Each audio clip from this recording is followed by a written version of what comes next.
Hello বন্ধুরা, আমার আরেকটা ভিডিওতে তোমাদের সবাইকে স্বাগত। আজকে আমি একটা ভিডিও করছি কিছু প্রোডাক্ট ডিটেলস বলার জন্য, কিছু প্রোডাক্টের সম্পর্কে ইনফরমেশান দেওয়ার জন্য। তো সেটা হচ্ছে, কিছুদিন আগে আমি একটা ছবি পোস্ট করেছিলাম। তো সেখানে সেই ছবিটা দেখে আমার কিছু বান্ধবী জিজ্ঞেস করেছিল যে আমার হেয়ার কেয়ার রুটিনটা কী, মানে আমি চুলটাকে কীরকমভাবে ম্যানেজ করে রাখি। তো প্রথম কথা হচ্ছে, এতে আমার কোনো কৃতিত্ব নেই, কারণ আমি জেনেটিক্যালি ভালো হেয়ার পাইনি। তার ওপর আমার চুলে স্ট্রেটনিং করা ছিল, স্মুথনিং করা ছিল, কালারিং করা ছিল। তো এইসব পাকনামোর ফলে আমার হেয়ারটা একদমই ড্রাই হয়ে গেছিলো, এবং এখানে আসার পর সেই ড্রাইনেসটা এতটা পরিমাণে বেড়েছিল এবং চুলটা এত পরিমাণে কার্লি হয়ে গেছিলো যে সেটা একদম ম্যানেজ করা যাচ্ছিল না। তো তখন আমি অনেক খুঁজে পেতে একটা শ্যাম্পু রেঞ্জ দেখলাম বিভিন্ন ইনস্টাগ্রামের পেজে এবং ফেসবুকের পেজে। দেখলাম যে এই ধরনের ড্রাই ওয়েদারের জন্য যে এই শ্যাম্পুটা নাকি খুব ভালো। সেই শ্যাম্পুটা হচ্ছে BBlunt intense moisture shampoo. এই শ্যাম্পুর যে কিটটা, সেটা আমি প্রায় 6 মাস ধরে ইউজ করছি এবং সত্যি চুলটা আমার অনেকটা ম্যানেজেবল হয়েছে, যেহেতু এতদিনের খারাপ অবস্থা ছিল। তো তোমরা দেখতে পাচ্ছ আমার চুলটা বেশ ভালোই ম্যানেজেবল হয়েছে। সামনে একটু উড়ো আছে, সেটা তো থাকবেই, এতদিনের অত্যাচার চুলের ওপর। তো এই রেঞ্জের মধ্যে কি আছে? এই রেঞ্জের মধ্যে আছে হচ্ছে এই একটা শ্যাম্পু,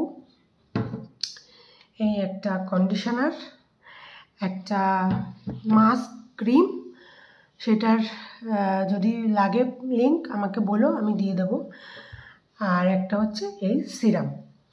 আর বেসিক্যালি ম্যাজিক্যাল প্রোডাক্ট হচ্ছে এই সিরামটা। মানে তুমি শ্যাম্পু কন্ডিশনার ইউজ করার পর যখন এই সিরামটা ইউজ করবে, দেখবে তোমার চুলের টেক্সচারটা পুরো চেঞ্জ হয়ে যাচ্ছে। এতটাই ভালো, এতটাই স্মুদেন করে চুলটাকে। এটা নিয়ে আমার 4 নম্বর বোতল সিরামের। মানে তোমরা এটা রেগুলার বেসিসে ইউজ করো, মানে যেদিন সব শ্যাম্পু তো তোমরা ইউজ করবেই সপ্তাহে 1 দিন বা 2 দিন। তো শ্যাম্পুটা ইউজ করা ছাড়াও তোমরা রেগুলার বেসিসে যদি এই সিরামটা চুলে ইউজ করো, তোমরা নিজেরাই বুঝতে পারবে যে তোমাদের চুলটা অনেকটা ম্যানেজেবল হয়েছে, অনেকটা স্মুথ অ্যান্ড সফট হয়েছে, ময়েশ্চারটা ফিরে এসছে চুলে। তো এই হচ্ছে আমার হেয়ার কেয়ার রেঞ্জ। এবার আরেকটা কথা বলে রাখি, যেহেতু আমি রিসেন্টলি চুলে কালার করিয়েছি, তো আমি রিসেন্টলি স্পা করা শুরু করেছি। তো সেটাও একটা এফেক্ট দেয়। তোমরা চাইলে তোমরা স্পা মান্থলি তো করতেই পারো। আদারওয়াইজ যদি পার্লারে যাওয়ার সময় না হয়, তোমরা এইটার যে স্পা ক্রিমের কথাটা বললাম, সেই স্পা ক্রিমটা তোমরা মান্থলি একবার করে চুলে লাগাতে পারো। সেটাও তো কিন্তু তোমাকে স্পায়ের রেজাল্টই দেবে।